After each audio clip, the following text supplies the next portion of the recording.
வணக்கம். இது பார்த்திங்கன்னா ஃபஸ்ட்டு வீடியோவுக்கு அடுத்த 2வது வீடியோ வருது. இது பார்த்திங்கன்னா இளையாங்குடி சந்தையை பொறுத்தவரை நல்லா ஆடுகள் இருக்கும். அந்த ஆந்திரா கிடாய்கள் இப்போ அதிகமாக இறங்குது. இது ஃபுல்லாமே ஆந்திரா தான். ஒரு 2-3 செட்டு கொண்டுருவாங்க இந்த ஆந்திரா ப்ரீடை. அதிகமான இறக்கம் இந்த ஆந்திரா. இப்போ ஃபுல்லாக இதுதான் அதிகமாக விற்பனை ஆகிக்கிட்டு இருக்குது. நம்ம நாட்டுக்குட்டியில் காட்டிலும் இந்த ஆந்திரா குட்டிகள் தான் அதிகமான விற்பனை ஆகுது. பார்த்தா அதே மாதிரி ஆந்திரா ஆடுகளும் அதிகமான ஆடுகள் இருக்கும்.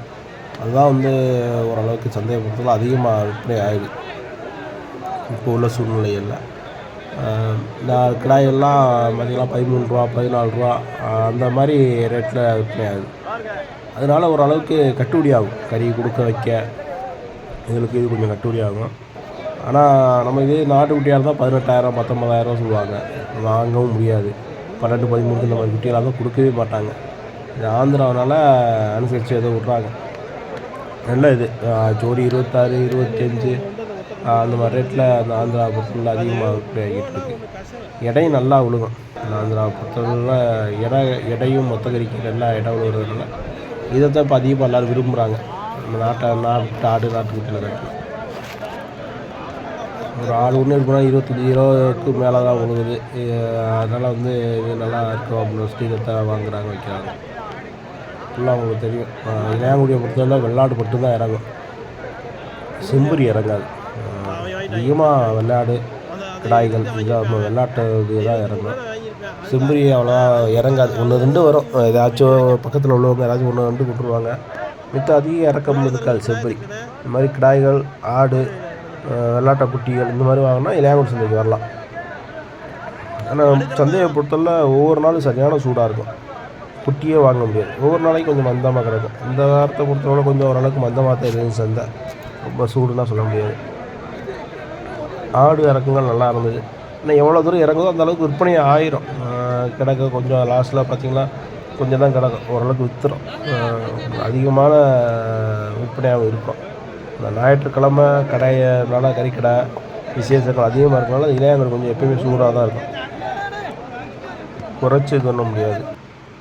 கிடாய்கள்லாம் ஃபுல்லாமே இதுதான் ஆந்திரா கிடாய்கள் தான். பார்த்தா தெரியும்.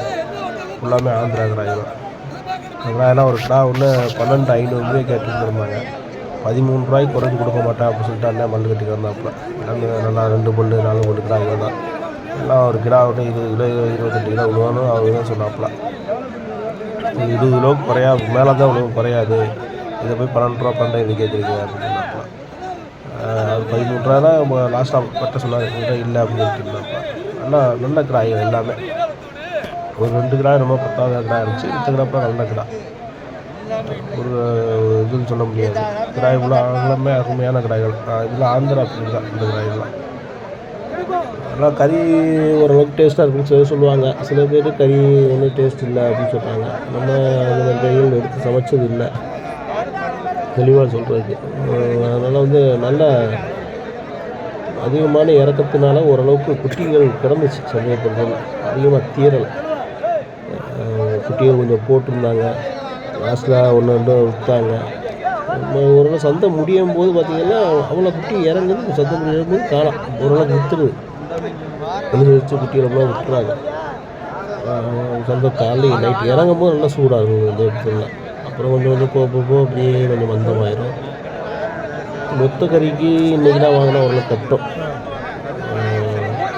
இன்றைக்கி பொறுத்தவரை மொத்த கறிக்கு கட்டும். மற்ற நாளில் கட்டாது. இன்றைக்கி ஓரளவுக்கு வாங்கலாம் மொத்த கறியை பொறுத்தவரை. நாங்கள் கூட யோசித்தோம் மொத்த கறிக்கு இன்றைக்கி இந்த மாதிரி நேரத்தில் ஆர்டர் வந்தால் எல்லாம் வாங்கியிருக்கலாம் கிடா கறிகள்லாம் அப்படின்னு. ஏன்னா அந்த அளவுக்கு தான் இருந்துச்சு. இதுலேயே பார்த்தீங்கன்னா கண்கருப்பு ஆடு ஒருத்தர் நான் கேட்டாப்புல கண்கருப்புனா என்ன அப்படின்னு சொல்லிட்டு. கண்கருப்புன்னு சொல்கிறது பார்த்திங்கன்னா கறியே கண்ணங்கரையேன்னு இருக்கும். அது எவ்வளோதான் விளங்காது. அந்த கண்கருப்புன்னு சொல்கிறது பார்த்திங்கன்னா கறி பார்த்திங்கன்னா கருப்பாக இருக்கும். ஊனை மாதிரி இருக்கும். கறியை கொஞ்சம் ஒரு மாதிரி வித்தியாசமாக இருக்கும். அது கறியை கெடுத்து போடும் அந்த கண்கருப்பு. ஆனால் சில ஏரியாவில் அந்த கண்கருப்புலாம் அறுப்பாங்க அப்படின்னு அண்ணன் ஒருத்தர் சொன்னாப்புல ஆடு விற்கிறவர். எங்கள் ஏரியாவில் கண்கருப்புலாம் அறுப்போம் ஒரு பிரச்சனை கிடையாது. ஆனால் நம்ம ஏரியாவில் அந்த கண்கருப்பு அறுக்க முடியாது. அதுமே தெரியும். கறியை கெடுத்து போடும். எவ்வளோ வேண்டாங்க செட்டில் ஒரு கறியை ஒரு கண்கருப்பு அறுத்தாலும் அது ஒரு மாதிரியாக இருக்கும். அந்த ஆடு கொஞ்சம் வித்தியாசமாக இருக்கும். நல்லா அந்த கண் நல்லா ரெட்டாக இருந்துச்சுன்னா நல்லா கொழுப்படி இருக்குன்னு அர்த்தம். வெள்ளை வெள்ளையேன்னு இருந்துச்சுன்னா அந்த குட்டி கறி விளங்காது. ஒரு மாதிரி கொழுப்படி இல்லாத குட்டி. மேக்ஸிமம் கொழுப்பொடி இருக்கிற குட்டி தான் வந்து கறி நல்லா டேஸ்ட்டாக இருக்கும். நல்லா கொழுப்பு இருக்கிற குட்டி தான் நல்லா டேஸ்ட்டாக இருக்கும். என் ஃப்ரெண்டு கூட ஒரு குறால் வாங்கி கொடுத்தோம். நல்லா நல்ல வலுவானது, நல்லா கொழுப்பு இருக்கும் அப்படின்னு சொல்லிட்டு அந்த குட்டியை வாங்கினோம். நல்லா அதில் கொழுப்பு அது நல்லாயிருக்கும் அப்படின்னு சொல்லிட்டு. அதனால் கொழுப்பொடி இருக்கிற குட்டிகள் வந்து நல்லா ஓரளவுக்கு கறி டேஸ்ட்டாக இருக்கும். அந்த கொழுப்புக்கு ஏற்ற மாதிரி நைஸாகவும் இருக்கும் கறி. சில பேர்லாம் வந்து சும்மா குட்டியெல்லாம் வாங்கி இது பண்ணுவாங்க. கொஞ்சம் கொழுப்பு இருக்கிற குட்டிகள் வாங்கி அறுக்கிறதுக்கெல்லாம் கறி எடுத்தீங்கன்னா அதோட இது நல்லாயிருக்கும். கொழுப்பு எவ்வளோக்கு எவ்வளோ ஆட்டுகளில் இருக்கோ அந்த குட்டியோட கறி அவ்வளோக்கு எவ்வளோ டேஸ்ட்டாக இருக்கும். அதே மாதிரி சும்மா பல்லு போடாத சின்ன பொடி குட்டிகள், பால் குடிக்கிற குட்டிகள், அந்த குட்டிகள்லாம் அந்த கறி வந்து கொஞ்சம் வாயில் வச்சா நசுன்னு ஓடிடும், நல்லாயிருக்கும். கொஞ்சம் பெரும் ஒரு பல்லு போட்ட குட்டி ஒரு 10-12 கிலோவுக்கு மேலே உள்ள குட்டிகள் தான் வாங்கி சாப்பிடணும். பொடி குட்டிகள் கறி வாங்கி சாப்பிட்றது அவ்வளோதான், கொஞ்சம் உடல் ரீதியாக கொஞ்சம் இதுதான், ஒன்றும் அவ்வளோ இது இருக்காது. இந்த 2 கிடா பார்த்திங்கன்னா அண்ணே 35,000 சொன்னாப்புல. நான் 25,000 கேட்டேன். இந்த 2 கிடாய் கிடச்சி நம்மளுக்கு தான் தீர்ந்துச்சு. இந்த மூலக்கம்பும் அது கிடக்கும் செவலையும் நம்மளுக்கு அது 2 கிடாய் நம்மளுக்கு தான் தீர்ந்துச்சு. இது 2 கிடாயும் 25,000 இடத்துல சந்தை கொஞ்சம் மந்தமாக இருக்கும், கொஞ்சம் கொடுக்காத கிடா. இந்த 2 கிடாயும் 23 சொல்லி நம்ம நண்பர் கடைக்கு தான் வாங்கினோம். அது மூளை கிடாய் சொல்லுவாங்க, அதாவது கொம்பு இருக்காது, கிடா தான் கொம்பு இருக்காது, மூளாடு மூளைக்கிடா அப்படின்னு சொல்லுவாங்க. அதான் அந்த ரகம் ஒன்று இருக்குது. இந்த பார்த்திங்கன்னா கிடா வந்து கருப்பு வந்து மூளைக்கிடா, கொம்பு உள்ளது. வந்து பார்த்திங்கன்னா நம்ம கடைக்கு லாஸ்ட்டில் தீர்ந்துச்சு. ஃபஸ்ட் கொடுக்க மாட்டோம் மல்லு கட்டினாப்புல, அப்புறம் லாஸ்ட்டை விட்டாப்புல. அது 2 கிடாயும் அவங்களோட நம்ம கடைக்கு தான் 2 தீர்ந்து ஏற்றிட்டு போனோம். இன்னும் 2 கிடா நல்ல கிடாயை போட்டிருந்தார் ஐயா. அவர்கிட்ட ஏற்கனவே 2 மாட்டு கிடாய் வாங்கியிருக்கேன். அந்த 2 கிடாயும் பாருன்னு சொன்னாப்புல. அதில் பார்த்து விலை வச்சோம். சந்தை கொஞ்சம் மந்தமாக இருக்கிறனால கொஞ்சம் கம்மியாக விலை வச்சான். ஒட்டி வந்துட்டார் கொடுக்குறதுக்கு. இப்போ 25 27 பத்து சொன்னாப்புல. 27 பத்தலாம், அது அந்த அளவுக்கான குட்டி தான் அது. இருந்தாலும் கறிக்கடை ஓடலை அப்படின்னா கொஞ்சம் சிரமம் அப்படின்னு சொல்லிட்டு 2 குட்டியும் வாங்கலை, வேணாம் அப்படின்னு சொல்லி விட்டாச்சு. நல்ல குட்டி ஆச்சு. இதுவரை தான் என் நண்பர் இவர் தனியாக கறிக்கடை வச்சுருக்காப்புல. ஒரு இடத்துல தனியாக கறிக்கடை வச்சுருக்கேன். 2 பேரும் குட்டி வாங்கிக்கிடுவோம். கிராமத்தில் வாங்கின கிடா குட்டியாக இருந்தால் எனக்கு மாற்றி விட்ருவாப்புல. நல்ல கிடா குட்டியெல்லாம் இருந்துச்சுன்னா மாற்றி விட்டுருன்னு சொல்லுவாப்புல. கொஞ்சம் பொட்டை குட்டிகள் இருந்து நம்ம எதுவும் பொட்டை குட்டிகள் வாங்கினாலும் அவருக்கு மாற்றி விட்ருவோம். அந்த மாதிரி இது அவருக்கு கிடா பொட்டை குட்டி எல்லாமே இருப்பாப்புல. நம்மளை பொறுத்தவரை கிடா மட்டும்தான் இருக்கும். ஒரு கிடா குட்டி இருப்பாப்புல. விருதான் நண்பர் ஒரு தனியாக கடை வச்சுருக்காப்புல. இன்னும் சேர்ந்து தான் எல்லாமே பார்க்கலாம், எல்லாமே குட்டிட்டு கறி கொடுக்க போகிறது எல்லாமே 2 சேர்ந்து தான் போகிறது. அவர் கொஞ்சம் தனியாக கடை வச்சுருக்காப்புல, நம்ம தனியாக கடை வச்சுருக்கோம். நம்ம என்ன சொன்னாலும் ஏற்றுக்குருவாப்புல. அதே மாதிரி நம்மள்கிட்ட அவர் என்ன சொன்னாலும் அதை ஏற்றுக்குருவோம். குட்டிகளும் நல்லா கொஞ்சம் தரமான குட்டியில் தான் வாங்குவாப்புல. கொஞ்சம் குறாலாக வாங்கினாலும் கொஞ்சம் நல்லா அழுத்தமான குறால், கிடாய்க்கு ஈக்குவலான குறால் குட்டியில் தான் வாங்குவாப்புல. நம்ம அப்படி வாங்குறது இல்லை. மேக்ஸிமம் கிடாய்கள் தான், அதிகமான கிடாய்கள் தான் வாங்குறது. குறால் என்றைக்கும் வாங்குறதுக்கான இது இல்லை. சப்போஸ் 1-2 எப்போயாச்சும் ஒரு நாள் ரொம்ப ரேராக என்னைக்காச்சும் ஒரு நாள் குட்டிகள் அமைகிறதா கொஞ்சம் தரமான குறால் கிடச்சி இன்றைக்கி வாங்கிக்குவோம். இல்லைன்னா வந்து வாங்கவே மாட்டாங்க. கூப்பிட்டு கொடுத்தா கூட நம்ம இவருக்கு தான் வாங்குறது. குறால்லாம் சில இடங்களாக பார்த்து வாங்குவேன். ஒரு நாள் என் நண்பர் ஒருத்தர் கேட்டிருந்தாப்புல, என்ன யூடியூப்பை பார்த்துட்டு கேட்டிருந்தாப்புல, எங்கேயும் கிடாயாக இருக்க மாட்டேன்னு சொல்கிறீங்க, குறால்லாம் வாங்குறீங்க பார்த்தா செய்றீங்க அப்படின்னு கேட்டிருந்தாப்புல. அதை வாங்கி இவருக்கு தான் கொடுக்குறது. அவர் போனார்ல அவருக்கு தான் கொடுக்குறது. குறால் வாங்கினா எங்கே இருந்தாலும் எடுத்துக்கலாம். இந்த குட்டி நம்ம கடைக்கு கேட்டான். இது மூலக்கொம்பு கிடா தான், கிடா குட்டி தான். அந்த அத்தா பார்க்குறது கிடா குட்டி தான். அதையும் கேட்டேன் நான். அவர் என்னத்தையும் காமிக்கிறது இவர் கேட்டாப்புல கேளுங்க. நான் கேட்டேன். நம்மளை பொறுத்தவரை வியாபாரிகள்கிட்ட மேக்ஸிமம் என்ன பண்ணுவோன்னா ஒரு விலை வச்சு கேட்போம். இந்த மாதிரி யாராவது சமைச்சாரு யார் வந்து கேட்டாங்கன்னா கொஞ்சம் விலை நின்றுக்கிறது சொல்லுங்கள் அப்படின்னா நம்ம கறிக்கடைக்கு ஒரு 500 குறைச்சி தான் கேட்க முடியும். வாங்கி விற்கிறவங்க மற்றவங்க வீட்டுக்கு வழக்கு வாங்குறவங்க ஒரு 500 சேர்த்து கேட்பாங்க.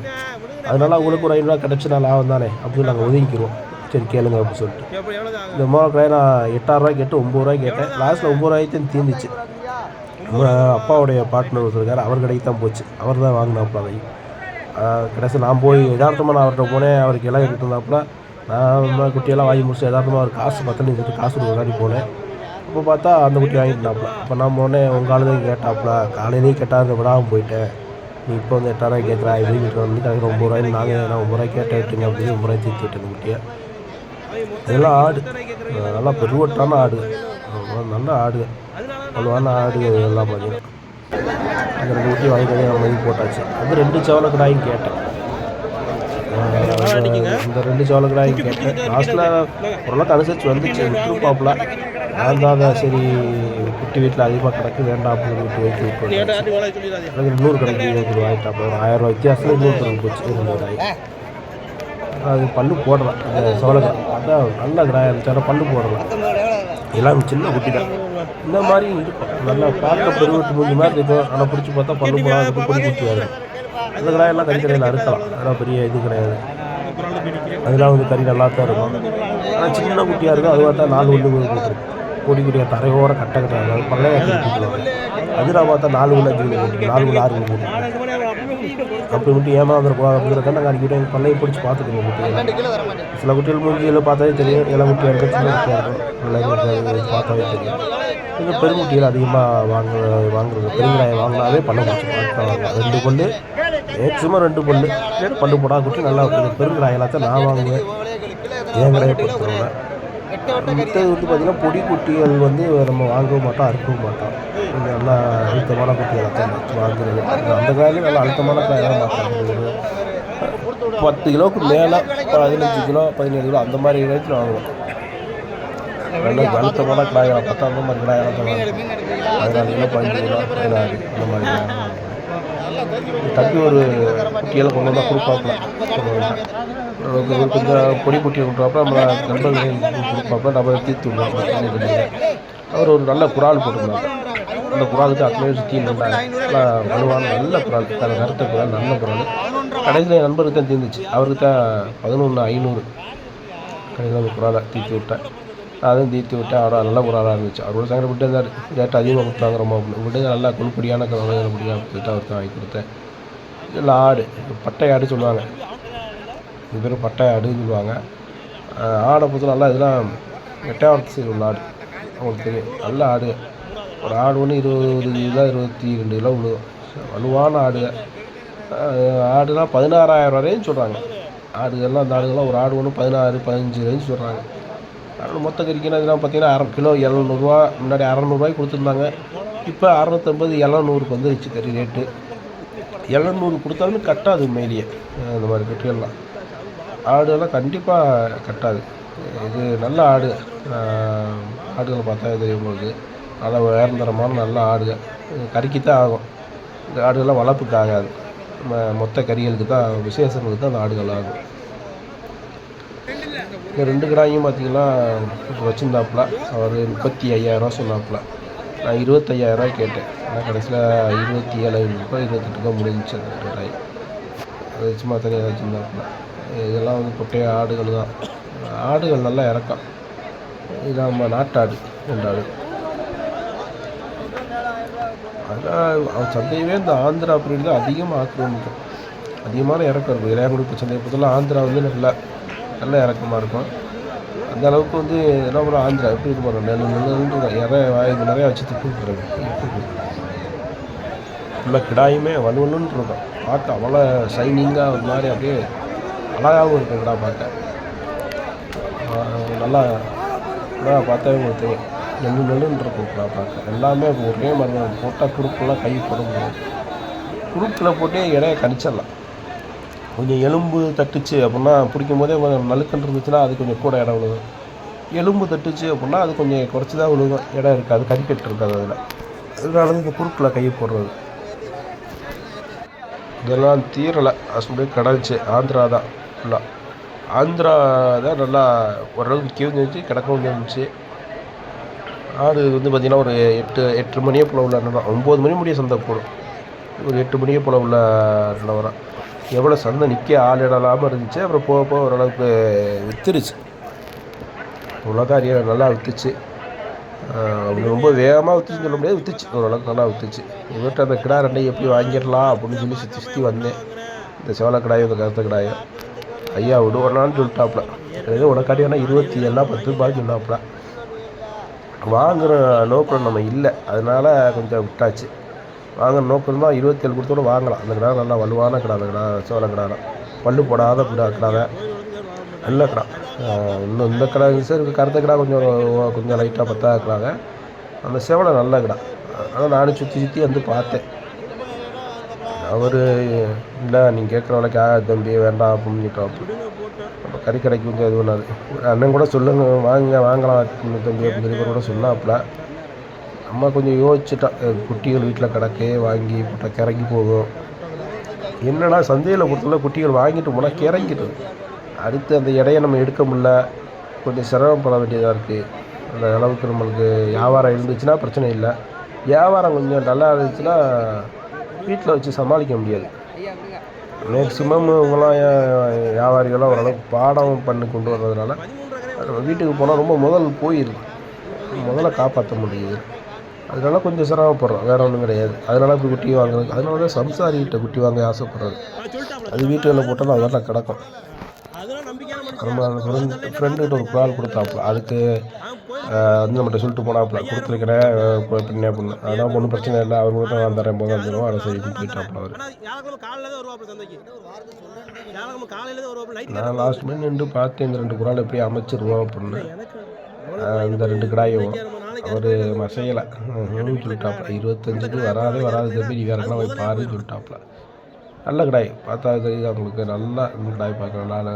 ஒரு கிடாய் நல்ல அழுத்தம், எப்படி போனாலும் 15 கிலோவுக்கு குறையாது. ஒரு கிடாய் கொஞ்சம் 10 கிடாய் கிடந்துச்சு, 14 கிலோ 14-15 கிலோ கிடாய். ஒரு கிடாய் கிடந்துச்சு.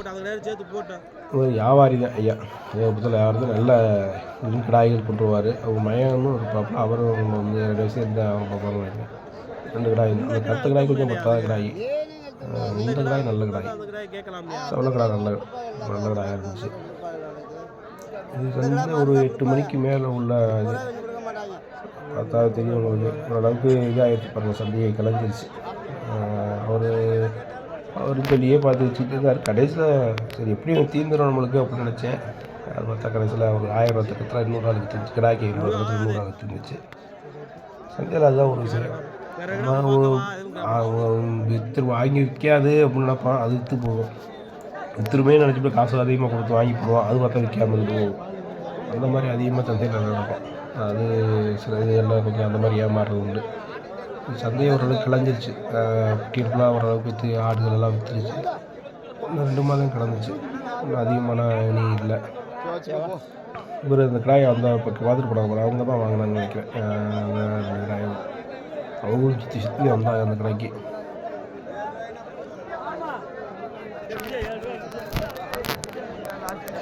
இதெல்லாம் நம்ம ஆடு தான், இதெல்லாம் அந்த இதெல்லாம் பார்த்திங்கன்னா ஆந்திரா ஆடு தான், நல்லா வலுவான ஆடு. ஒரு ஆடு ஒன்று கூட 25 கிலோ 30 கிலோ குறையாது. ஒரு நடக்கிற 3 ஆடு, 2 ஆடு 10வது ஆடு, இந்த 3 ஆடு நல்லா வலுவான ஆடு இருந்துச்சு. பார்த்தீங்கன்னா தெரியும் உங்களுக்கு, எப்படி போனால் 30 கிலோ குறையாது ஆடுலாம். மொத்த எடை போய் 15 கிலோவில் காமிச்சாங்க விழுந்துட்டாங்க. எப்படியானா அடுத்து அது 30 கிலோ விழுகும். பயப்படுறாங்க, என்ன இவ்வளோ ஆடு இப்படி விழுகுது அப்படி விழுந்துறாங்க. இதெல்லாம் பார்த்திங்கன்னா ஆடுகள்லாம் தரமான ஆடுகளாக இருக்கும், கறிக்கட்டான ஆடுகள், தரமான ஆடுகளாக இருக்கும். இதெல்லாம் வந்து இடைகளுக்கு கூட விழுகும். அதான் பார்த்திங்கன்னா சரியான ஆடு. இந்த வீடியோவில் பார்க்க தெரியுது. குறுக்கில் 2 கை போடணும், 10 கையை போடவே முடியாது அப்படி இருந்துச்சு இந்த ஆடுகள்லாம். நல்லா தீனி வச்சு ஏற்றுறதான் ஆட்டப்படுத்தல. எவ்வளோக்கு எவ்வளோ நம்ம தீனிகள் வைக்கிறோமோ அவ்வளோக்கு எவ்வளோ குட்டியாக தான் ஆடாக இருந்தாலும் உருண்டு முடியாது. நல்லா கறிக்கட்டான இருக்குது, ஒரு நல்ல விலைக்கு தான் விற்கும். அது சொல்லுங்கள், கொழுப்பு இருக்கும். அது இல்லை, கொழுப்பு இருக்கிறது தான் கொஞ்சம் சிரமம் கறிக்கடைகளுக்கு. முதல்ல கொஞ்சம் பிடிக்க முடியல. கொழுப்பு குட்டிகள் கொஞ்சம் அது ஒரு விஷயம் தான் பார்க்குறது. சொந்த ஓரளவுக்கு முடிகிறது ஒரு 8:45 டைம். இதுதான் இதுமாரி சில ஆடுகள்லாம் விற்காமல் கிடந்துச்சு. இது நான் கறி இதுகளுக்கு விசேஷங்களுக்கு ஆடு தான். இப்படி ஆடுகள்லாம் கறிக்கடையில் இருந்தால் முதல்ல அது இது பண்ண முடியாது, ஓடாது. கறி அவ்வளோ ஒரு இதாக இருக்காது. இதில் மொத்த இந்த அண்டாவில் போட்டு கிண்டுறதுல தான் இந்த மாதிரி ஆடுகள்லாம் செட் ஆகும். வீட்டில் வாங்கி சமைக்கிறதுக்கு ஆடுகள்லாம் ஒன்றும் கொஞ்சம் செட் ஆகாது. இது குட்டி இருந்துச்சு, இந்த கீழே கட்டாக்கா நம்ம எவ்வளோ கலெக்ட் குட்டியெல்லாம் வந்து நல்ல குட்டியாக இருந்துச்சு. குட்டி எல்லாமே நல்ல குட்டி, ரொம்ப குட்டியாக நல்ல குட்டியாக இருந்துச்சு. ரொம்ப நேரம் கடந்துச்சு இந்த மாதிரி குட்டி. இந்த குட்டியெல்லாம் வந்து ரொம்ப நேரமாக கடந்துட்டு இருந்துச்சு அப்படியே.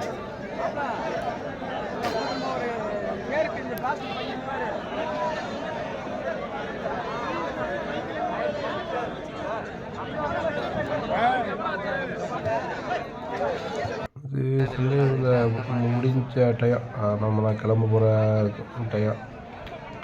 பார்த்திங்கன்னா ஓரளவுக்கு எவ்வளோ கூட்டமாக இருந்துச்சு பாருங்கள். முன்னாடி ஃபஸ்ட்டு வீடியோவில் போட்டு வந்துட்டேன் எவ்வளோ கூட்டமாக இருந்திருக்கும் போயிட்டு. இப்போ கொஞ்சம் பார்த்திங்கன்னா கூட்டம்லாம் குறைஞ்சிருச்சு. ஆள் பெரிய யாருமே இல்லை. சந்தை கலைய போகிற நேரம் சின்ன அப்படியே ஒரு வீடியோ எடுப்போம் சந்தை கலைய போகிற நேரத்தில் அப்படின்னு சொல்லி எடுத்தோம். ஓரளவுக்கு பாருங்கள் ஆந்திரா எவ்வளோ கிடந்துச்சு எல்லாமே விற்றுருச்சு. ஆந்திரா எவ்வளோ கிடந்துச்சு இந்த இடத்துல ஃபுல்லாமே தீர்ந்துருச்சு. நெருக்கி எல்லாமே ஓடிடுச்சு. ஒன்று 2 தான் பிடிச்சி நிற்கிறாங்க. மற்ற எல்லாமே நெருக்கி ஓடிடுச்சு. கறிக்கடையிலையுமே வெளியில் உள்ள கறிக்கடைகள்லாம் இப்போ இந்த ஆந்திராலாம் அறுக்க ஆரம்பிச்சிட்டாங்க. ராமேஸ்வரம் ராம்நாடு சைட்லாம் அந்த ஆந்திராலாம் இப்போ அறுக்க ஆரம்பிக்கிறாங்க. பரமக்குடி ஏரியா பொறுத்தல மட்டும்தான் இப்போ அறுக்கிறதுல அந்த குட்டியை அந்த ஏரியாவில் இப்போ அறுக்க ஆரம்பிச்சிட்டாங்க. இது எல்லாமே ஆடு கிடந்த ஏரியா தான். ஃபுல்லாமே ஆடு கிடாய்கள் கிடந்த ஏரியா தான். எல்லாம் விற்று ஓடிடுச்சு. 1 2 தான் கிடக்கிறது தான்.